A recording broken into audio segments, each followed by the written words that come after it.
In first lesson, we set 4 keys next to each other. We have A, Z, E, R, all of them in our left hand. Next, we move to the Q, S, D, F, and G and set them to other important shortcuts. First, we have ripple trim previous. We set it to the Q key. The ripple trim previous delete all the footage between the previous cut and the position of cursor. Let's see how it's work. We have here 2 cases. Here first, when you don't have cut in your footage, the ripple trim previous delete all the footage before the cursor. The second case, if your footage have cuts, the ripple trim previous work like this. It delete all the footage between the cursor and the closest cut previously. Next shortcut is add edit. We set it to SQ. This shortcut cut the video on 2 parts at the position of cursor in the timeline. Let's see how it works. Here we have our footage. It don't have any cut. Let's say we want to cut here for add image. We can do this with this shortcut by hit S. As you see, it cut the place where occurs the cursor. Let's do that one more time. Here, hit S, done. Next shortcut, ripple trim next. We set it to the D key. It's the inverse of the ripple trim previous. It deletes the footage after the cursor position. Let's see how it works. Again, here we have 2 cases. If the video not have any cut, when we click to D key, it delete all the footage after the cursor.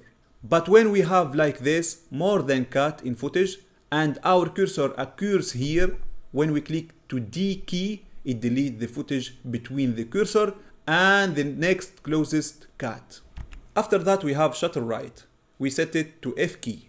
As you're editing especially long video that you want to get through quickly, you're going to want to speed up the video. You don't want to watch it in real time. If I start playing and click F.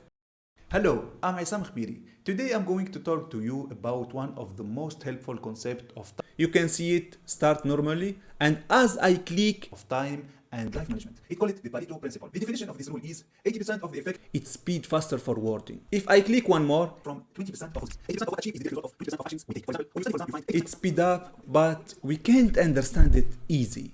If you want to reset, you just pause it by click the spacebar. Let's go back to keyboard shortcuts and we'll type in track select tool.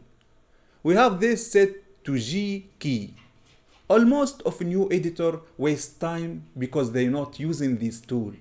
Let's say we had 2.5 hours of footage in this timeline and I'm having to zoom out now. It gets to the point where I have so much footage stocked on top of each other and it goes so long. Let's say that this clips right here and I want to add something in between them. So I would highlight these and move it over. But let's say there are 2 hours of footage past these clips. What I did in the past was I would zoom way out and I would highlight the whole thing and then I would zoom back in and then I would move it over and then I would pass in what I want and then I zoom back out and highlight it again. Well, there is much easier way to do that, and that is the track select tool. So now if I hit G and click it here, automatically grab everything to the right. Here another example. All I have to do is click and drag. It grabs every single thing to the right of whatever I'm clicking on.